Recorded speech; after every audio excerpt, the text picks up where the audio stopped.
Graças a paz, queridos. Amém? Glória a Deus. Feche os teus olhos, curve a tua cabeça, a tua fronte. Se apresente diante do Senhor. Nós estamos aqui para prestar o nosso culto a Deus.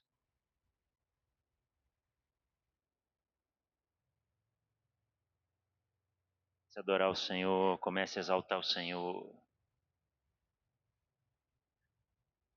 Convide o Espírito Santo para ter liberdade de ministrar sobre a sua vida. Peça o auxílio do Espírito para que nenhuma barreira seja impedimento para você receber o que Ele tem preparado para o seu coração nessa noite. Peça ao Espírito Santo que possa levar a sua mente cativa a Ele e que você possa sim receber tudo que o Senhor tem preparado para a sua vida nessa noite. Em nome de Jesus. Amém. Amém. Glória a Deus.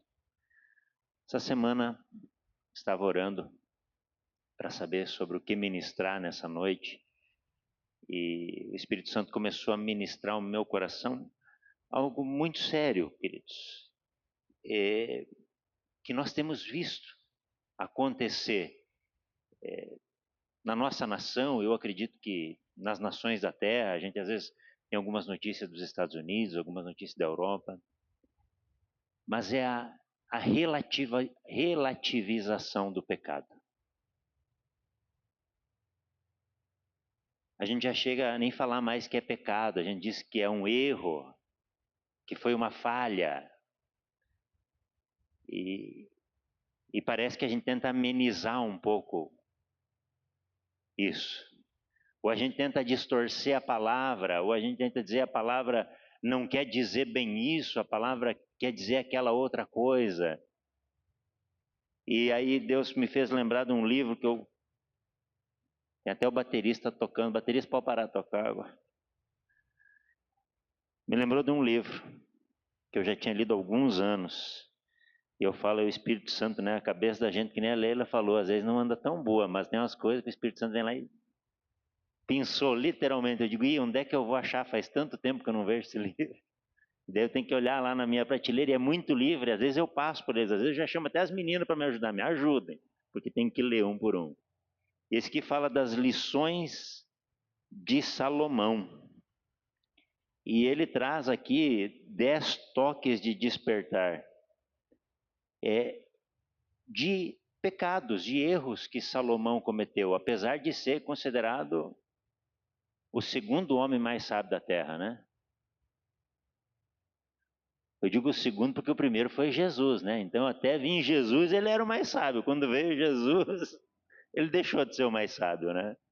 Mas a Bíblia fala, e nós vamos mergulhar um pouquinho hoje na história dele.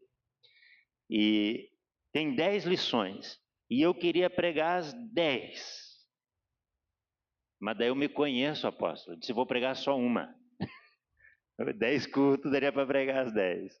Eu até tentei ir diminuindo, e fazendo, e daí chegou uma altura e disse, não, não vai dar, não adianta. E se você está anotando aí, o título dessa ministração é A Sedutora Ilusão do Pecado, que é o primeiro toque de despertar desse livro. Depois, se alguém quiser o livro emprestado, é só me pedir que eu empresto. Mas é o quê? O pecado parece uma boa ideia.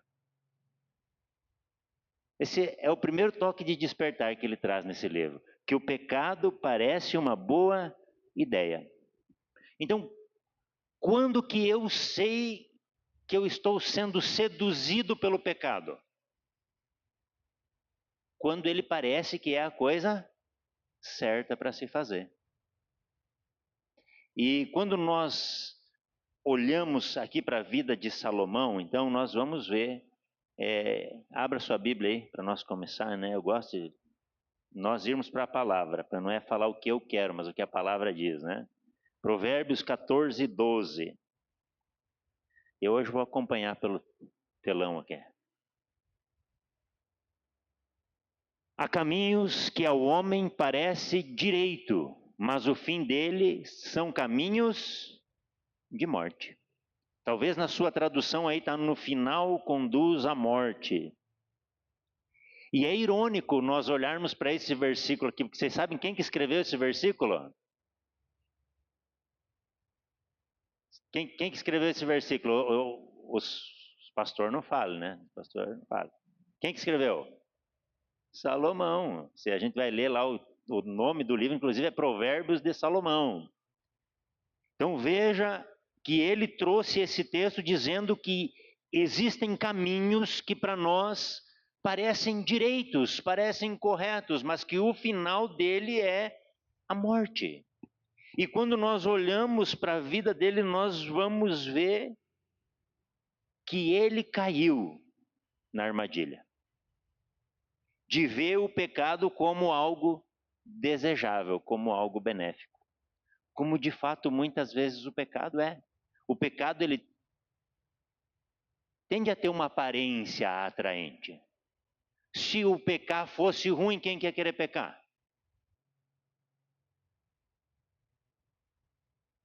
Quem aqui que gosta de pôr a mão na chapa do fogão quente? Por que você não coloca? Você vai se queimar e vai doer, né? A queimadura leva uns diazinhos até dar uma aliviada. Então a gente não faz, por quê? Porque dói. Então a gente peca por quê? Porque Satanás é tão astuto, ele é tão esperto, e a Bíblia fala que ele se mostra como um anjo de luz para tentar nos enganar e nos conduzir ao erro, de uma forma que a gente ache que aquilo está sendo bom para nós. Mas quando, na verdade, aquilo está sendo terrível para as nossas vidas. O pecado é terrível para as nossas vidas, queridos. Porque a Bíblia fala assim, que o pecado faz separação de nós e do nosso Deus. O que me afasta de Deus? É o pecado. Não está falando que é outra coisa, não é o que eu penso, não é o que eu imagino, não é porque eu não li a Bíblia, não é porque eu não orei, apesar de eu ter que ler a Bíblia, de eu ter que orar, mas a palavra diz que o que me afasta da presença de Deus é o quê? Pecado. O que faz com que eu não mergulhe na presença de Deus, eu não sinta a presença de Deus muitas vezes? É porque o pecado está me impedindo de receber o que Deus tem para a minha vida. É como se fosse um muro de proteção. Deus está ali, como a Leila disse aqui no início, com uma fonte para jorrar. Mas nós temos um murão na frente que bate naquele muro e não vem até mim. Por quê? Porque o pecado está ali, impedindo a bênção de Deus de vir sobre mim. E quando olhamos para Salomão, pode abrir 1 Reis 3, Josué, a partir do 9. Vamos ler até o 14. Nós vamos ver como ele começou muito bem a jornada. E aí para nós vermos que não é só o começar bem. E vou dizer para você também, não é o acabar bem. É o como você vai na jornada, porque a jornada é que vai definir se você vai terminar bem ou não. É a jornada, é a caminhada. Então Salomão aqui, tendo um encontro com Deus, veja bem, ele estava falando com Deus e Deus pediu para ele, Salomão, o que você quer que eu faça para você? Imagine comigo hoje, Deus chegando na tua frente. Como Jesus, quando chegava para um enfermo, quando Jesus chegava para uma pessoa com problemas, ele dizia, o que queres que eu te... Veja que o linguajar de Deus não mudou, né? No Antigo Testamento era assim, no Novo Testamento era assim, e hoje continua sendo assim. Então, se Deus chegar hoje na tua frente e dizer, o que queres que eu te faça?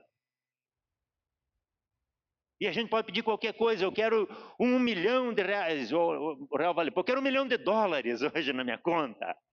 Eu quero um carro novo, eu quero uma casa nova, eu quero isso, eu quero aquele outro. Eu quero tal coisa para a minha vida. Eu podia dizer assim, Senhor, eu quero a cura plena para a minha vida. E não é que estaria errado, porque Deus disse o que você quer.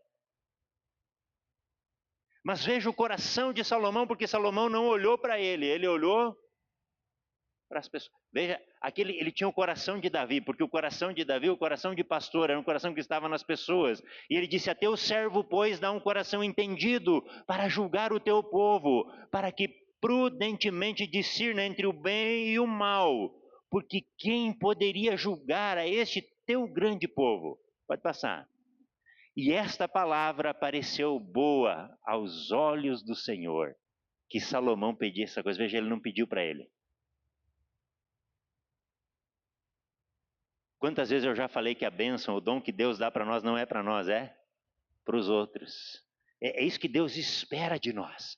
É isso que Deus quer de nós. Porque quando olhamos e pensamos apenas em nós, nós estamos nos afastando do propósito de Deus. Mas quando nós olhamos para as pessoas, Deus ama as pessoas. A vontade de Deus é que ninguém se perdesse. A vontade de Deus é que todo mundo viesse a conhecer Jesus como Senhor e Salvador. Essa é a vontade de Deus. Mas Ele não obriga ninguém a fazer isso.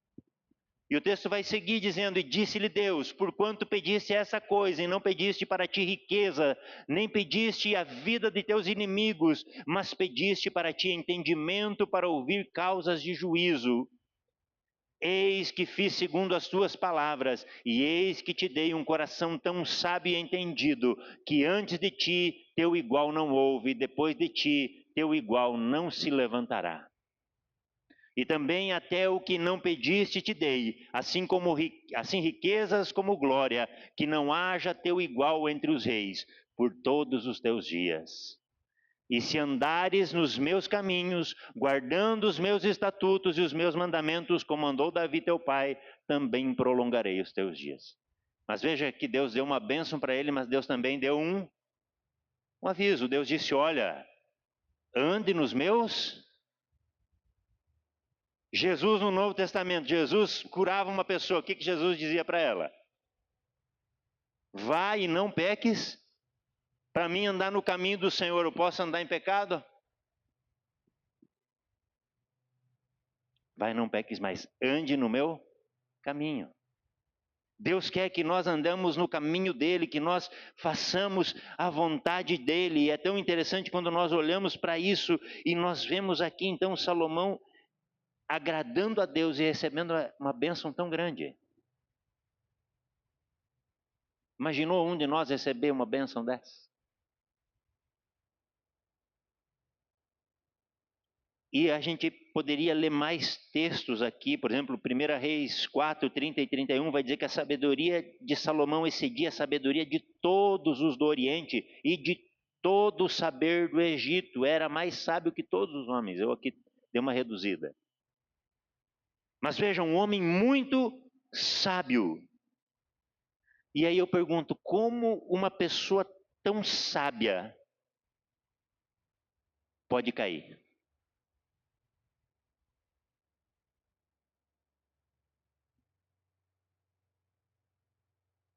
Uma pessoa sábia pode cair.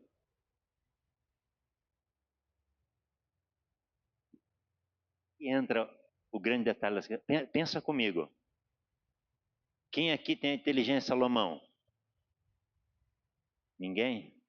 Ainda bem, porque nós temos uma inteligência muito superior. A minha Bíblia diz que eu tenho a mente de... Nós temos a mente de Cristo. Amém? Você tem a mente de Cristo? Glória a Deus. Mas o que vai me fazer então cair? Eu sendo sábio, eu tendo toda a sabedoria do mundo disponível para mim, o que vai fazer eu cair? Vaidade. É uma das coisas que Salomão caiu. Mas acima de tudo é quando eu começo a me afastar de Deus. E eu começo a dar pequenas concessões. Começo a achar que algumas coisas não tem problema. Que algumas situações a gente não precisa ser tão rigoroso assim com a palavra, né? A gente pega aqui alguns versículos, mas tem alguns que talvez a gente não precisa viver literalmente o que ele está dizendo. Vamos! E aí a gente começa a entrar lá no que o livro de Apocalipse vai falar, ai daquele que tirar um tio desta letra. E nós às vezes queremos tirar uma parte dela para o nosso benefício, para o nosso proveito. Como é que começou a decadência de Salomão? 1 Reis, capítulo 3, versículo 1. Salomão se aparentou com Faraó, rei do Egito, e tomou a filha de Faraó e a trouxe à cidade de Davi até que acabasse de edificar sua casa e a casa do Senhor e a muralha de Jerusalém em roda. Ou seja, ele casou com a filha de Faraó. Politicamente parecia algo muito inteligente. Ele pensou, vou me aliar com o Egito, que é uma grande nação, uma poderosa nação, então eles não vão guerrear comigo e está tudo resolvido. Porque se nós olharmos para a vida de Salomão, para a vida de Davi, a gente vai ver uma diferença. Davi era um homem de guerra, apesar de ter um coração nas pessoas, mas ele era um homem que ia para as batalhas. Salomão, a gente não vê registros de batalhas, dele indo para a batalha. Então ele tentou trabalhar politicamente. Eu falo, não é errado trabalhar politicamente. Qual é um exemplo de um político na Bíblia que trabalhou politicamente e passou por vários reinados e sempre esteve como uma referência? Quem lembra? Daniel. Daniel foi um político do seu tempo. E ele passou por vários reinados, mas ele nunca se corrompeu. Então não é a forma do que eu faço, não é o que eu faço, mas a forma como eu faço. Deixa eu me corrigir. Então não é problema ele tentar talvez não ir para a guerra, ele tentar trabalhar politicamente, tentar trabalhar através da sua sabedoria, situações que pudessem trazer paz para a terra, paz para o povo. Mas ele começou errado, por quê? Porque ele pegou uma mulher de fora da linhagem de Israel e Deus proibia isso. Deuteronômios capítulo 7, versículo 3 e 4, só para você não dizer que é eu. Tem um monte, se eu fosse pegar, tem um monte, eu vou pegar só uma. Daqui a pouco eu vou citar mais uma. Não te aparentará com elas, não dará tuas filhas e seus filhos, e não tomará suas filhas para teus filhos. Aqui, versículo 4. Pois elas fariam desviar teus filhos de mim, para que servissem a outros deuses, e a ira do Senhor se acenderia contra vós, e depressa vos consumiria. Deus estava dizendo, não, se a gente voltasse um pouquinho antes, Deus estava dizendo assim, não se case com um povo que não é do nosso povo. Não se case com gente que não é da nossa gente. Por quê? O que eles vão fazer? Eles vão derreter o coração do povo. Eles vão contaminar. Está aqui um copo d'água, eu não tomei. Alguém de vocês teria coragem de tomar? Teria, Adriano? E se eu cuspisse dentro? Não? Por que não?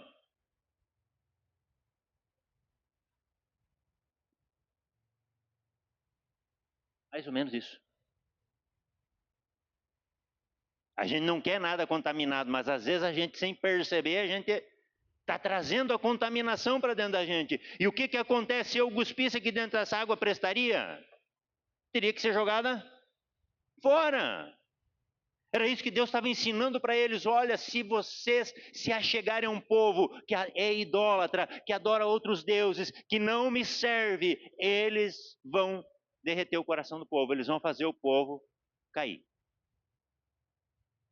Deus avisou. Vocês acham que Salomão não sabia disso? Eu tenho certeza que ele sabia. E daí sabe o que o bonito fez? 2 Crônicas capítulo 8, versículo 11. Olha que inteligente que ele é. Bom, eu não vou casar com ela, mas como eu não posso casar com ela, então eu vou fazer o quê? Eu vou mandar ela para um outro lugar. Eu vou fazer uma casa para ela num outro lugar e vou mandar ela viver lá, porque Salomão fez subir a filha de Faraó da cidade de Davi para a casa que ele tinha edificado, porque disse: minha mulher não morará na casa de Davi, rei de Israel, porquanto santos são os lugares nos quais entrou a arca do Senhor. Tá bom, então eu não posso ter algo aqui que vai contaminar a santidade do lugar, mas eu posso ter aquilo só que em outro lugar.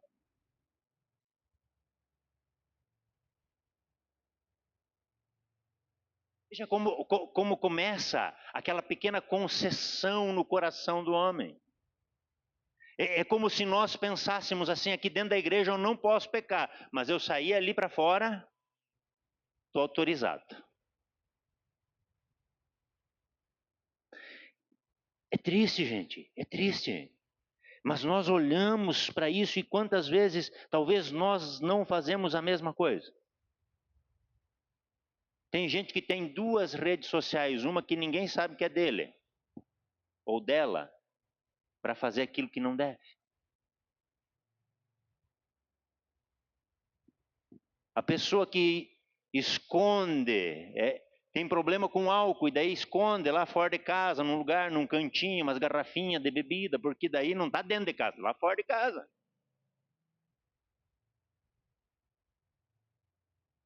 Esconde, achando que não tem problema. Por quê? Porque está lá fora. Imaginou uma pessoa casada, mas ela tem um relacionamento extraconjugal em outra cidade, porque ela diz, não tem problema, é outra cidade. Misericórdia, como às vezes vem essas notícias, né, de gente que tem 2 famílias. Pensa um cara que ganha bem, né, para dar conta de sustentar 2 famílias. Mas misericórdia, não importa o quanto ganha, não é essa a questão, está fazendo algo que é pecado. Algo que desagrada o coração de Deus, mas pensa assim, mas está longe. Sabe, isso é como a gente tentar resolver um problema espiritual de uma forma física. Então eu vou afastar o meu pecado. Nós brincávamos lá em Palma Sola, tinha um vizinho nosso, fumava muito, fumava demais. E aí tinha um pitozinho que colocavam, que diz que se fumasse com aquele pito lá, a pessoa ia parando de fumar. Então, daí ele fumava, daí a gente dizia para ele, o médico te mandou ficar longe do cigarro, não era só para se distanciar, é para você jogar fora. Às vezes nós crentes estamos assim. Deus está dizendo não faça, daí a gente só afasta um pouquinho. A gente diz, não, Deus mandou me afastar disso aqui. Então eu só vou afastar um pouquinho. Mas continua ali, no nosso coração, fazendo aquilo que é errado. Por quê? Porque não abordamos aquilo da forma correta. Não tratamos a raiz do problema. Qual que é a raiz do problema? O pecado. O que eu faço? Tem uma árvore alaor que não presta, eu quero matar ela. Primeira coisa que eu vou fazer é pegar o machado e fazer o quê? Pôr a raiz dela. Mas vai adiantar, ela não vai brotar de novo? Às vezes a gente não tem que jogar alguma coisa em cima, assim, um óleo queimado, alguma coisa assim, para que ela não brote de novo? Ou arrancar. Como que eu resolvo o problema do pecado? Arrancando fora, gente. Eu não lembro se foi na célula, foi num culto que eu falei esses dias, a diferença do arrependimento e da remorso. Que foi na célula. O remorso é o quê? É a dor por ter sido pego. Me descobriram em pecado. Misericórdia, perdão, não faço mais, não vou repetir. Na outra semana está fazendo de novo. O que é o arrependimento? Não é a dor por ter sido descoberto, é a dor pelo ter pecado. Eu não vou pecar mais. Essa é a diferença. O remorso é ter sido pego. Se enquanto não ser pego, não tem problema. Na mente da pessoa não tem problema. Né? Mas essas pequenas concessões, sabe, esse querer afastar o pecado. Eu não devo tentar afastar o pecado, eu preciso eliminar o pecado. Eu preciso cortar ele pela raiz. Eu preciso resolver ele. Não adianta eu pegar e dizer, fazer que nem Salomão, não vou deixar ela aqui nesse lugar porque é santo, eu vou colocar ela lá fora. É que nem um jovem, vamos dizer assim, eu não vou trazer meu namorado ou minha namorada que é do mundo aqui para dentro da igreja, porque aqui é santo. Só vou namorar lá fora.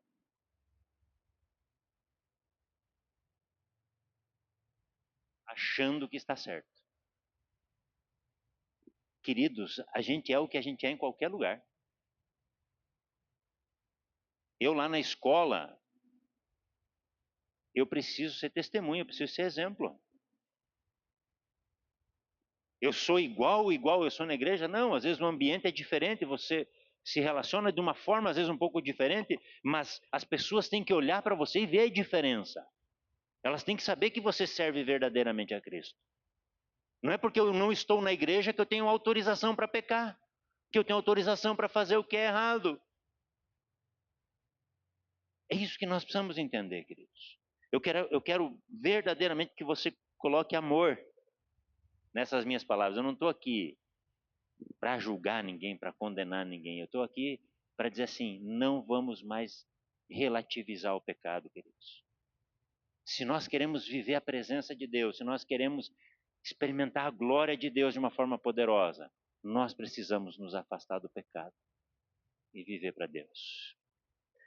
Segunda coisa que ele fez, ele começou a acumular riquezas.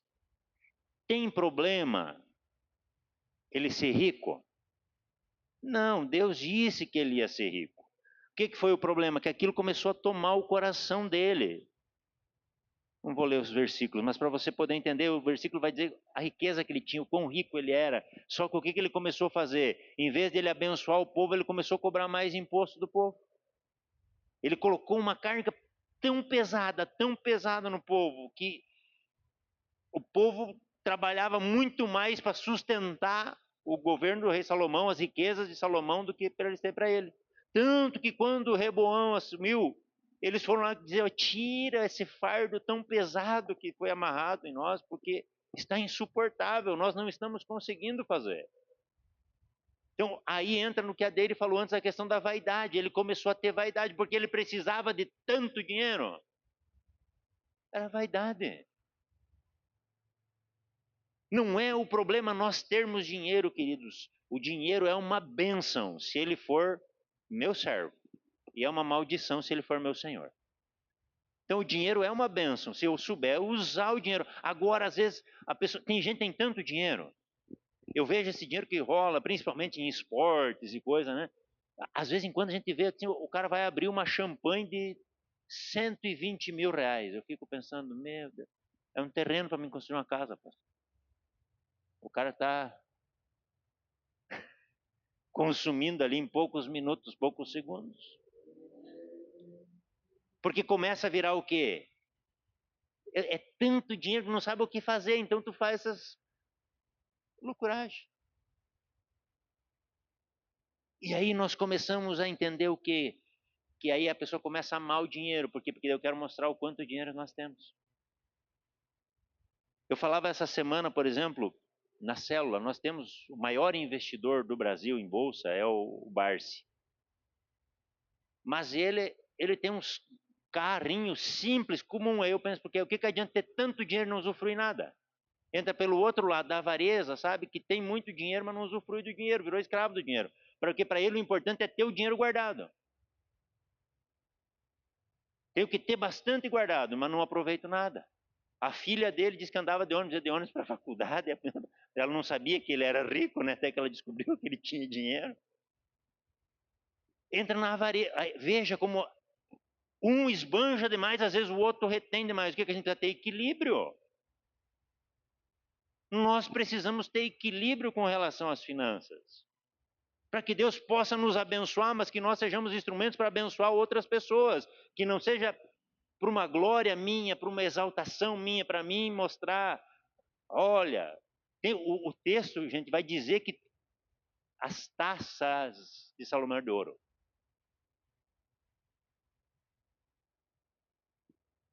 Se tornou mais importante para ele o dinheiro do que as pessoas, do que cuidar do seu povo. Nós precisamos ter cuidado, queridos, quando nós amamos o dinheiro. É tão sério isso que a Bíblia diz assim, que não podemos servir a dois senhores, a Deus ou a Mamon.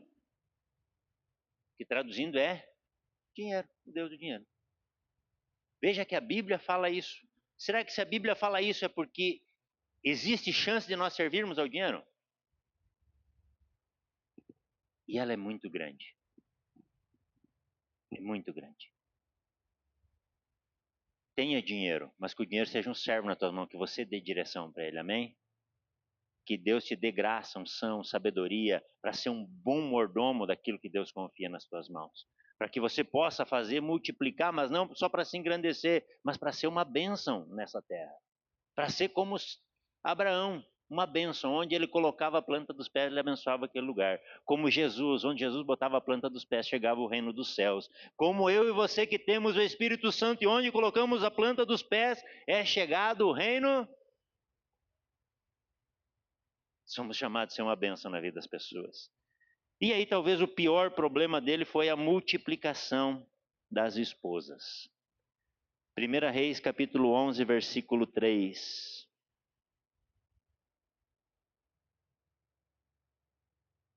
Olha quantas mulheres esse camarada tinha.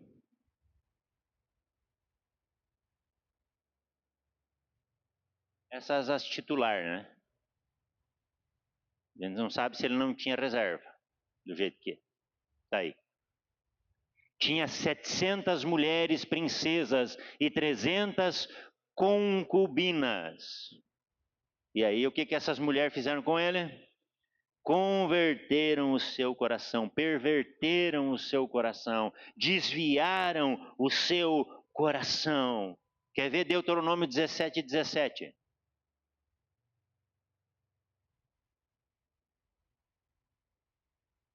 Um pouco para si multiplicará mulheres, para que o seu coração se não desvie, nem prata nem ouro multiplicará muito para si. Aí serve as duas, serve poder antes, né, de querer juntar muito dinheiro e de juntar muita mulher. Por quê? Porque o coração vai se desviar.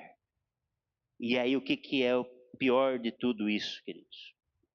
Essa situação levou ele a uma queda espiritual. Imaginou aquelas mulheres passeando pelo jardim do palácio, adorando a outros deuses. O povo começa a ver aquilo, o povo acha que aquilo é normal. Se no palácio estão fazendo, nós também podemos fazer.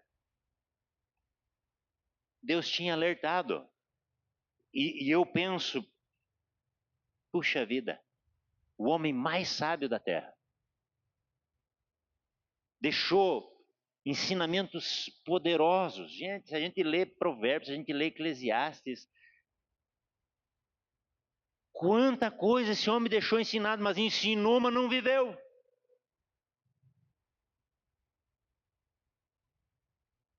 Somos chamados a viver, a Bíblia não fala assim, que eu preciso viver. A palavra é só eu conhecer a palavra. É só eu conhecer e dizer, Jonatas, você tem que viver assim, mas eu não preciso. A Bíblia diz assim, medita nesta palavra de dia e de noite, tendo o cuidado de fazer tudo conforme nela está escrito. Não diz é uma partezinha, é tudo.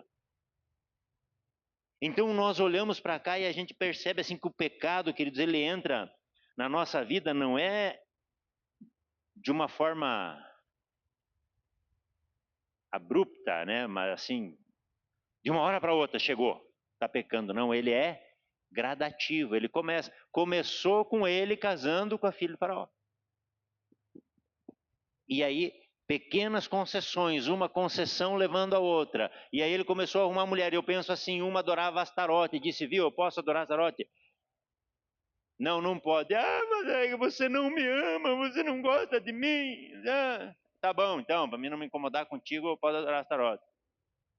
Daí a outra diz, ah, mas eu adoro. Diga um outro Deus aí que eu me esqueci agora. Baal. Não, não, não. Não pode. Não pode. Não, mas então você não me ama. Veja bem, a outra você deixou, eu você não. Não que as mulheres façam isso, tá? Tá bom, então faça. Aí a outra diz, oh, para lá, eu adoro o outro lá. A outra, eu adoro aquele outro lá. E cada uma, vou fazendo um altar. E aí começou a abrir concessões. E toda vez que a gente começa a abrir concessões, a gente começa a se afastar da presença de Deus. E o que é o pior de tudo na vida de Salomão? É porque Salomão estava literalmente como quando Jesus fala lá em Apocalipse, não é quente nem frio, é morno. Ele ficou morno, por quê? Porque ele deixava toda aquela adoração a deuses pagãos e queria continuar adorando ao Senhor. Mas ele ia às vezes junto com a sua esposa para adorar a deuses e queria adorar o Senhor. Então ele queria fazer as duas coisas ao mesmo tempo. E esse é o problema de ser morno. Porque o morno acha que está quente.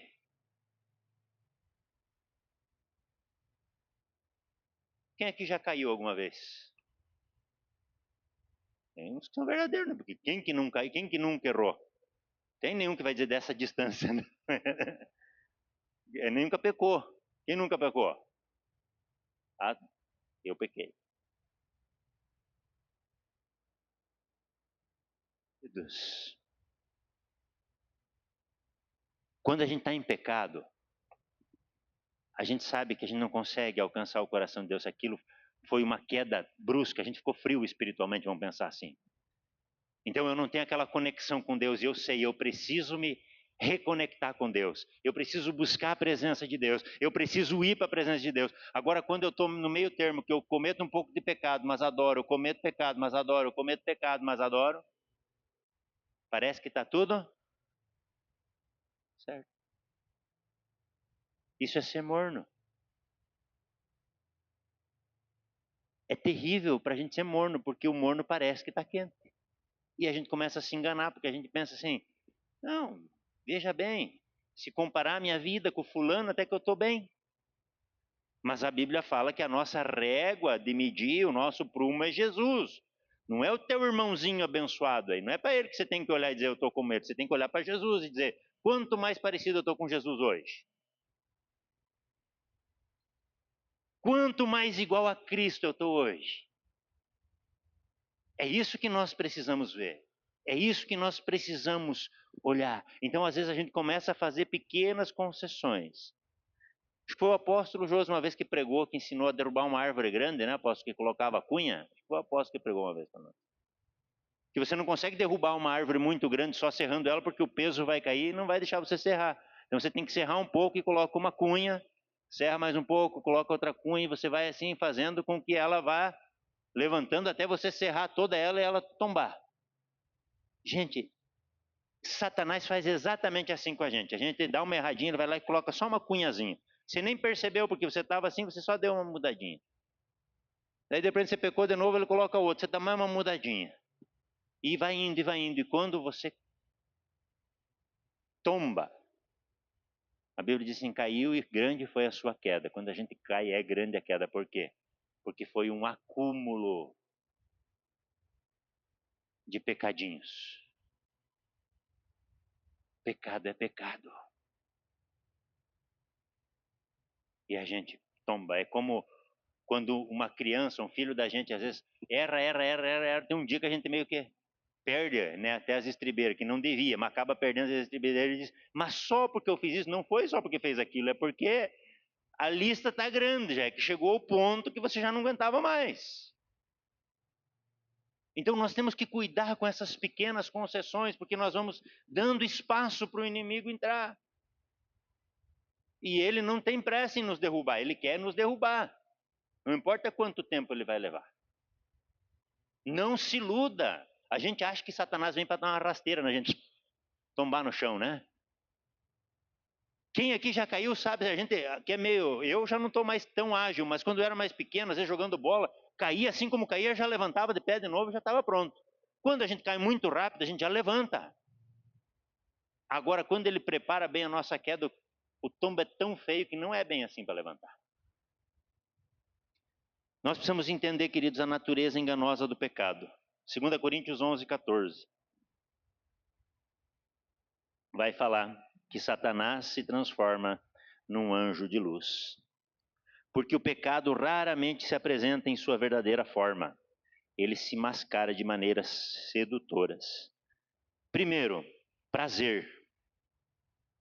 O pecado promete satisfação imediata.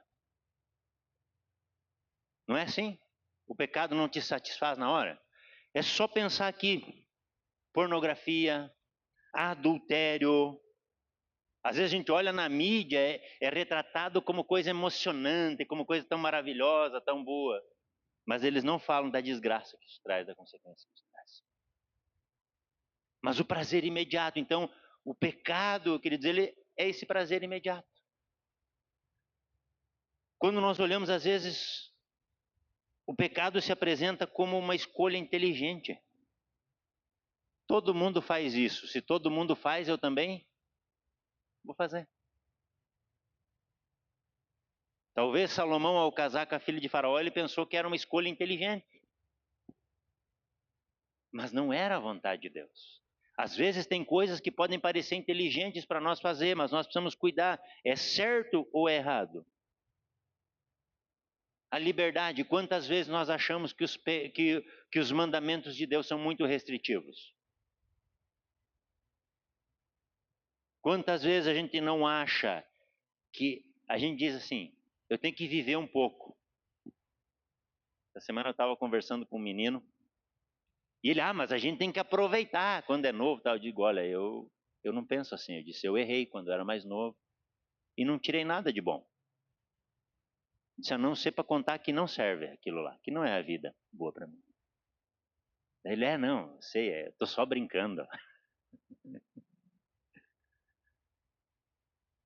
Sabe por quê? Porque às vezes dá essa impressão, eu não posso fazer nada, não é? Você pode fazer tudo, mas nem tudo convém para você fazer.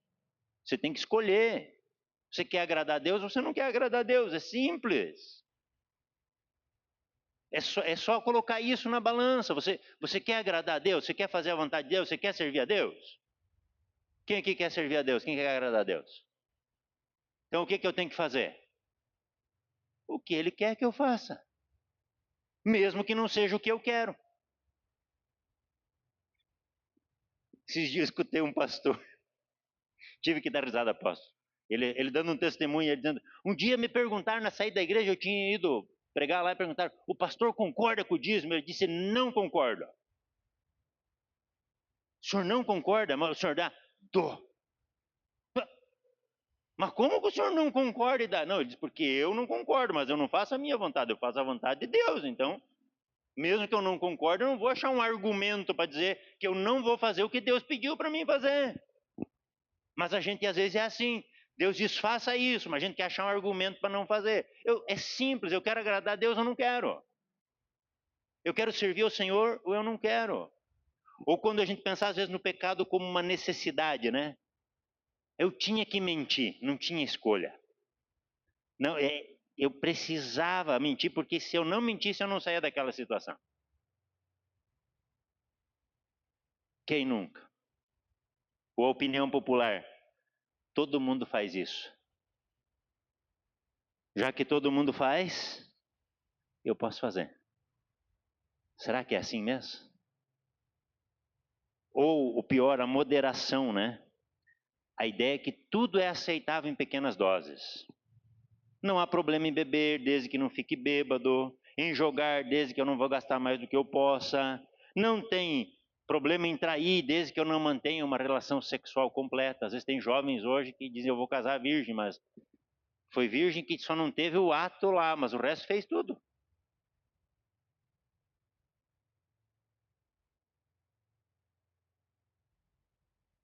Entenda, o problema não é a moderação, mas é o sentimento de que tudo é bom se eu fizer com moderação. Como é que eu vou traçar essa linha? Como é que eu vou definir? De que forma? No texto tem uma explicação que eu acho muito interessante, que ele fala dos batons do pecado. E ele diz que tem um ditado que passar batom num porco não vai mudar a essência. A pessoa vai olhar pro porco e vai dizer que é um porco. Só que Satanás não pensa bem assim. Ele descobriu que colocando um batonzinho no porco, tem gente que vai achar bonito e vai querer. Vamos pensar aqui que o porco é a sujeira, o pecado. Então ele só dá uma mascaradinha. Ele diz, vou passar um batonzinho aqui no pecado para deixar esse pecado atraente para a pessoa. E a pessoa vai lá e peca. E aí, aqui tem alguns exemplos modernos de como o pecado se disfarça, né? Como esses batons do pecado se disfarçam. O álcool. O mundo parece diferente quando a pessoa está embriagada, né? Tem gente que acha que é normal bater na mulher, xingar os filhos, falar o que quer, o que pensa, o que não pensa, dirigir acima do limite de velocidade. Decisões tolas parecem sábias. E por isso a Bíblia fala que não vos embriagueis com o vinho em que há contenda, mas enchei-vos do Espírito Santo. Provérbios 21 vai dizer que o vinho é escarnecedor e a bebida forte alvoroçada. Todo aquele que por eles é vencido não é sábio. Quer ver outro batom? A privacidade. Aquela ilusão de que se ninguém está vendo, não tem problema. Ninguém está me enxergando aqui. Ninguém sabe o que eu faço escondidinho quando ninguém está me olhando.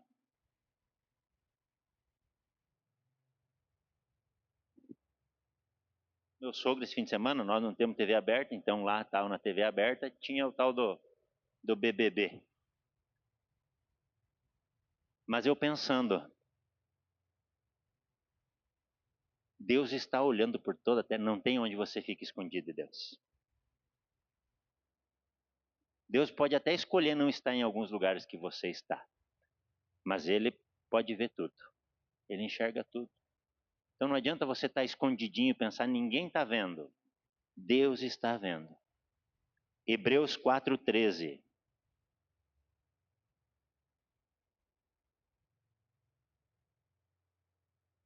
Não há criatura alguma encoberta diante dele. Antes, todas as coisas estão nuas e patentes aos olhos daquele com quem temos de tratar. Na minha tradução aqui estava aquele que eu tenho que prestar contas. Deus está vendo, queridos. Então não é porque você está escondidinho, não resolve. Não adianta esse disfarce de pensar que ninguém está vendo. Outro batom que ele cita aqui é a vantagem financeira, né? Quantas pessoas justificam táticas desonestas por benefício financeiro? Ah, mas se eu der esse jeitinho aqui, eu vou ganhar um dinheiro a mais, eu vou ganhar um valor a mais. Marcos 8,36 diz que aproveita o homem ganhar o mundo inteiro e perder a sua alma. Outro batom, o relativismo moral. Isaías 5,20, coloca para nós lá. Gente, vamos pensar, o relativismo, eu preciso só mostrar aqui porque quanta coisa que a gente tinha por errado e hoje aceita como certo. Os mais antigos aqui, quem que podia se ajuntar com uma menina sem casar?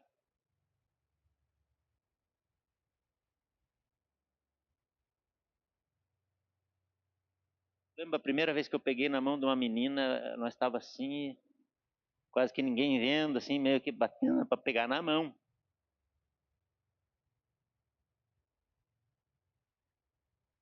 Parece que tudo é aceito, tudo é certo. As coisas erradas hoje entraram numa relatividade, depende de como você olha, depende de como você vê. Olha, Deus é amor, Deus aceita tudo. Nós estávamos comentando na célula as lições de Josué, a gente viu Deus mandando matar a gente. Esse Deus que é amor, mas é justiça. E aí as pessoas tentam relativizar tudo, dizendo que Deus aceita tudo. Eu quero dizer para você, Deus não aceita tudo. Deus ama as nossas vidas. Deus nos ama, Deus quer nos ver salvos, mas Ele não aceita tudo. Não relativize o que é errado, ainda que os outros façam. E o que é certo, ainda que os outros não façam. E a moderação enganosa, né? A ideia de que pequenos pecados são inofensivos. Cantares 2,15 diz que a gente tem que capturar as raposinhas que arruinam as vinhas. Consequências do pecado na vida de Salomão: afastamento de Deus, idolatria, julgamento divino. Ele foi julgado. E Deus disse para ele: por tudo que tu fez, quando você morrer, o reino vai se dividir em dois. E aí ficou o reino do norte, o reino do sul, 10 tribos no reino do norte, dominada por Efraim, com capital em Samaria, e as 2 tribos do sul, Judá e Benjamim, cuja capital era Jerusalém. E ali começou uma briga entre judeus e samaritanos. Vocês lembram de Jesus lá no poço com a mulher samaritana? Às vezes a gente pensa que a mulher samaritana era uma pessoa do mundo. Não, ela era uma pessoa que veio da linhagem de Israel.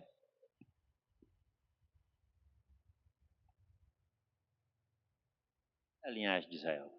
Mas o que Salomão fez o reino se dividir.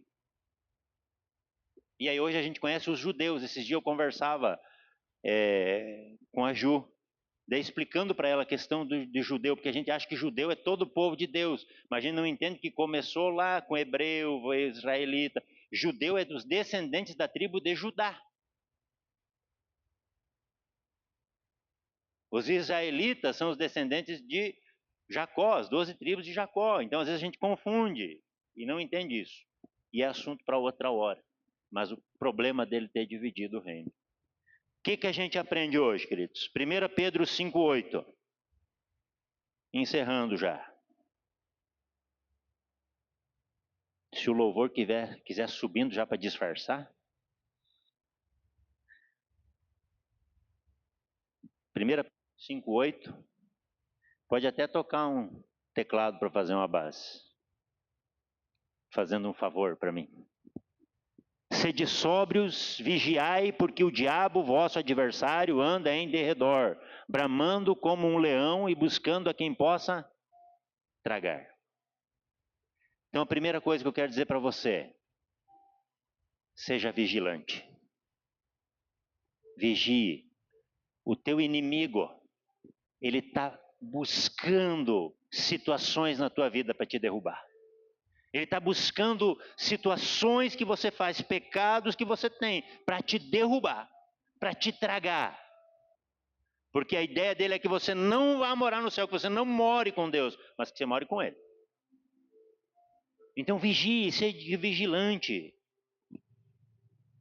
Cuide com as pequenas concessões. Cantares 2,15. Josué, Cantares 2,15.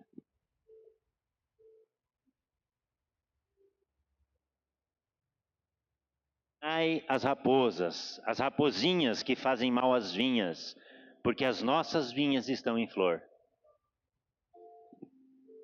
Não dê legalidades.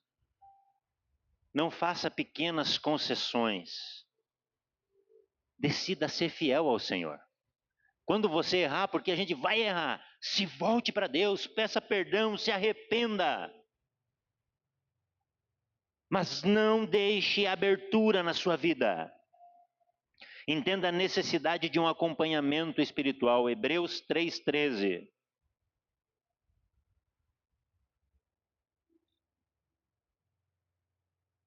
Hebreus 3,13.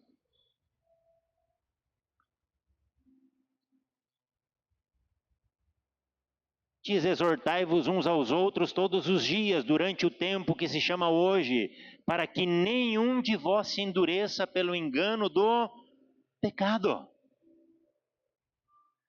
Ande com pessoas de Deus. Se sujeite aos teus líderes. Tem problema, fale com os seus líderes. Busque a direção, busque a cobertura para que você não caia. Aquele que está em pé, cuide para que não caia, é o que a Bíblia diz. Tenha uma prática de arrependimento contínuo. 1 João 1,9.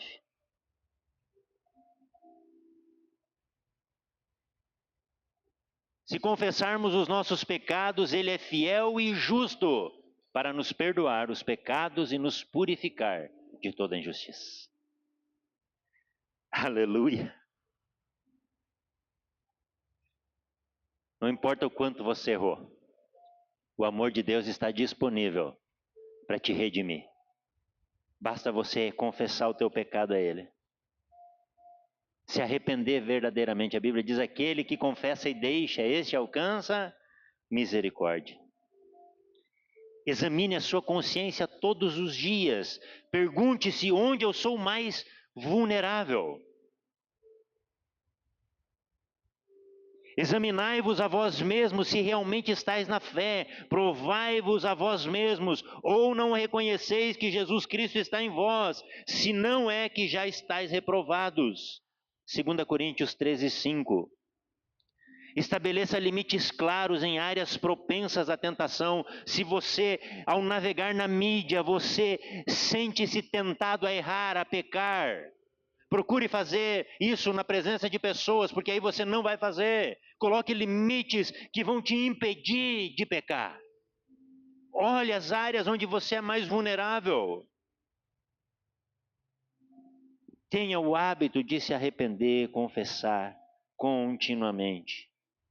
E encha a sua mente com a palavra de Deus.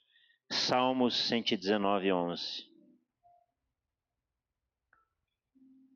Escondi a tua palavra no meu coração, para eu não pecar contra ti. Deixa esse versículo aí.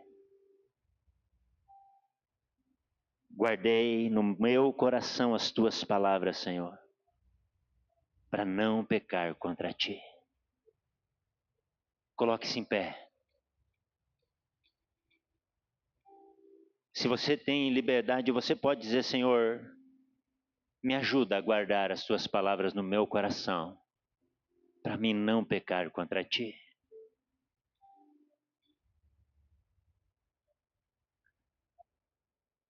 Manamasui andaralarabaxere baralarabassui candarabalabasu. Emanamarabasuri candaralarabaxere baralabasu. A sedução do pecado, queridos, ela é real. Ela é poderosa, como nós vimos na vida de Salomão. Mas nós temos a Cristo. Nós temos a Jesus que morreu e ressuscitou. E nele nós temos os recursos para vencer. Nele nós temos os recursos para superar todas as adversidades, para vencer todos os pecados.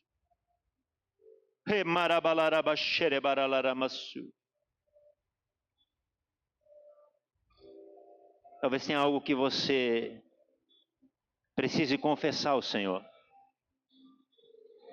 E se nós começamos essa ministração falando ali que o pecado parece uma boa ideia, eu quero encerrar dizendo que jamais, em hipótese alguma, o pecado é uma boa ideia. Essa noite de você examinar o teu coração. Porque é o que a Bíblia fala, ela não manda eu olhar para você e dizer que você está em pecado, que você precisa se arrepender, que você precisa confessar os teus pecados.